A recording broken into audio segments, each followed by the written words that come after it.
Hey everyone, it's Rachel back with you. I hope y'all had an absolutely amazing week, but it is a new week, it is a new video, and we have a new topic. So without further ado, let's just kind of jump right on into it. So today's topic of discussion is the cost of transitioning. If you couldn't tell by the title, it is the cost of transitioning. And of course, in this video, I'm discussing the financial costs, the financial implications of transitioning. And so with that being said, of course, this can vary with where in the country you are, where in the world you are, but this is my experience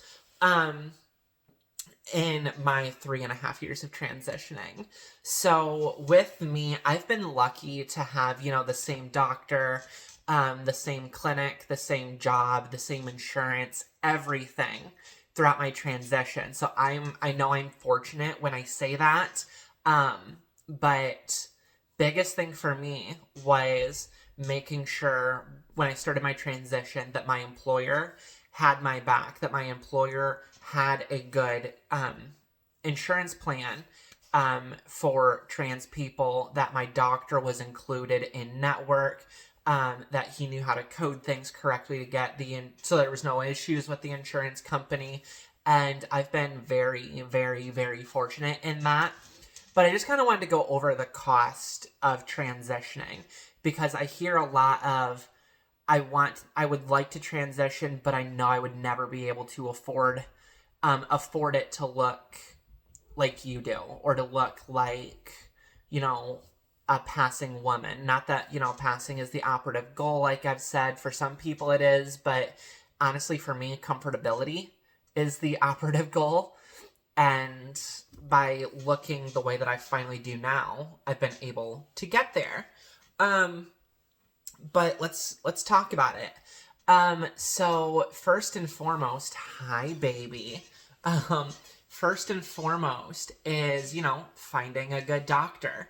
With my doctor, I see him twice a year. It used to be 4 times a year, but now it is twice a year. And it's literally, just, hey, how's everything going? Pat, pat, pat. And away I go. Normally we'll do a blood test while I'm there just to make sure things are on the up and up.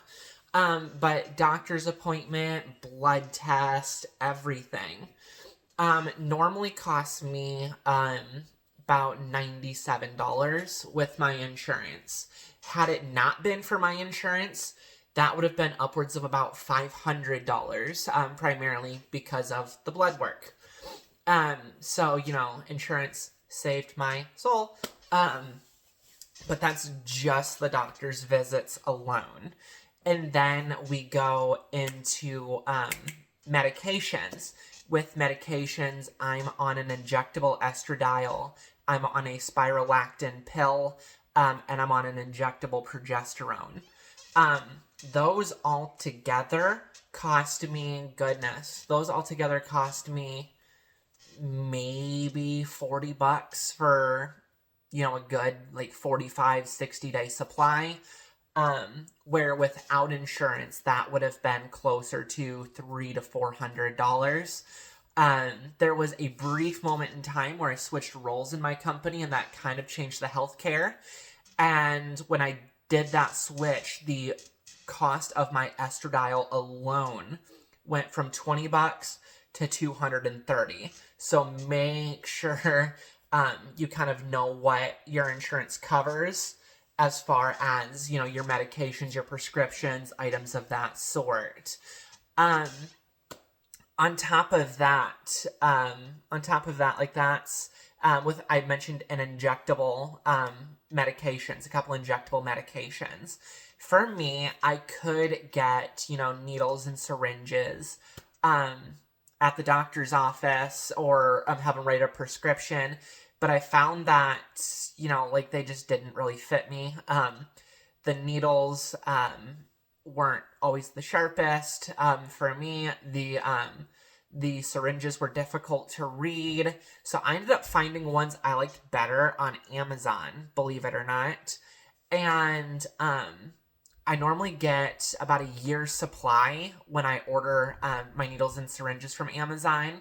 And that a year's supply cost me maybe $20. So, you know, very, very cost efficient, high quality, all of the things. Just perfection. Um, but yeah, so I mean, that's, you know, my doctor. That is my um medication and everything really for my medication. But outside that, of course, you know, wardrobe, that is something that you could go low budget, you could go high dollar. My wardrobe, I'd say it's a mix of both. I've got some decent, like, you know, like mid-level market items, like your American Eagle jeans and stuff like that. But then, like, these are Walmart sweatpants. Like, hey, I'm here for it. I just want to be comfy. Not here to, you know, break the bank. But then from there we kind of go into surgeries. Now that is as in-depth or as not in-depth as you want to make it. Like, I've been no stranger to the fact that I had a breast augmentation. My breast augmentation, like, I had a cisgendered coworker got a breast augmentation, same clinic, same surgeon, everything that I did. Her breast augmentation was self-pay, and they charged her, I think it was $9,000 for hers.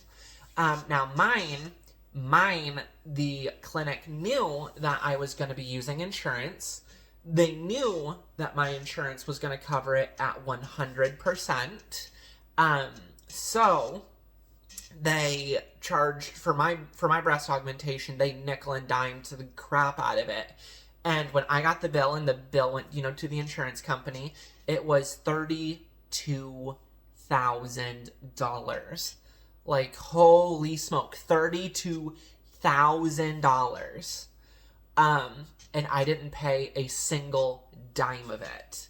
Now a piece of me is like, I wonder what the bill would have looked like if I said, hey, I don't have insurance, so I'm doing self-pay. I'm wondering what that would have looked like. Would it have been the same $32,000 because I didn't have, you know, as much tissue to work with as she did, or what that would have looked like. But for me, like, you know, it was not a dime out of my pocket. And again, speaking on insurance and knowing, you know, where you work, the benefits of where you work, Starbucks, thank you. Like, Starbucks took care of me. Starbucks takes care of their transgender partners especially. Could not say enough good things about the company. Thank you. And yeah, like, good God. But then outside that, I'm also looking at having bottom surgery. And for that, my surgeon requires laser hair removal on the downstairs region. Now, I have already paid for 10 sessions. And these 10 sessions costed me $700. Now, again, my insurance company, thank you, Jesus, my insurance company covered that bottom surgery. So I ended up only paying 10% of that because it was deemed medically necessary, because I had some behavioral specialist therapists write me letters saying, hey, Rachel needs this, it's medically necessary. Love you all. So that's nice. Yay, us. But that's starting today. So, hey, that's nerve-wracking. I'm scared. I'm shaking in my boots as I'm recording this video, but that is going down in, hey, 5 hours. So, 4 hours. Wish me luck. Yikes. So yeah.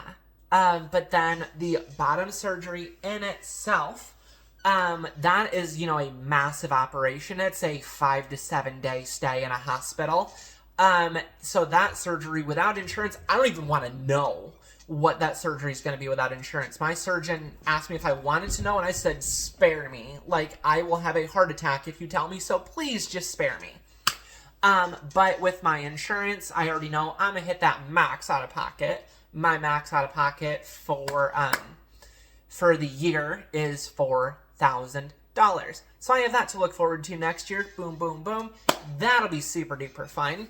But yeah, so, I mean, some things in transitioning is pricey. Bottom surgery, pricey. Surgery in general, normally pricey unless, you know, your employer is super duper awesome like Starbucks was with me and my breast augmentation. But some things, my doctor's visits, my medications, really aren't too pricey. So, I don't know. For someone to say that they're afraid of transitioning because it would cost too much money to pass to look like me, if that's your operative goal, it really isn't. Like, yes, I buy makeup. Yes, I get my lashes done. Yes, I get my brows done. But that's just general maintenance, honestly. Even if I didn't transition and I was still, you know, trying to convince myself that I was a cisgendered male, I'd still be getting my brows done. I'd still be putting in, you know, maintenance into my wardrobe, stuff like that. So, I mean, all that's just your regular cost of living anymore. But, you know, a lot of this, as long as you have that insurance in place, that good insurance in place, it's not all bad. It's not as expensive as one would make it seem, at least in my opinion. I could be totally wrong, but at least in my opinion, it hasn't been that bad. It hasn't been unbearable. It hasn't been as daunting as I thought it would be financially. Shoot, I even know I have a good friend here in the state of Kentucky who next month is getting a breast augmentation done, and it's been covered by state-funded insurance. Like, hey, good on you. Get yours. Like, and so state-funded insurance is covering it, I imagine, at 100%. So even, you know, like, look at your states, look at your government insurance if that's what you're on, and see, you know, what they would cover. I know some states, like, I believe the state of Iowa doesn't cover that. I remember a massive lawsuit from when I was in college, where, two trans girls had gotten bottom surgery approved on state-funded insurance, and, or were denied bottom surgery on state-funded insurance, and it was a massive lawsuit that they ended up winning. But then, after that, Governor Reynolds has now signed in to where state-funded insurance can't fund trans-related operations. So just check, you know, what your state looks like, what the insurance looks like, where you're at, if you're on government insurance, and see if maybe it would even cover that. Like, it doesn't have to be as daunting as you've made it out to be in your head. I mean, for me, outside of the clothes, the makeup, da-di-da-di-da, if we're talking just medical stuff, if we're talking just medical,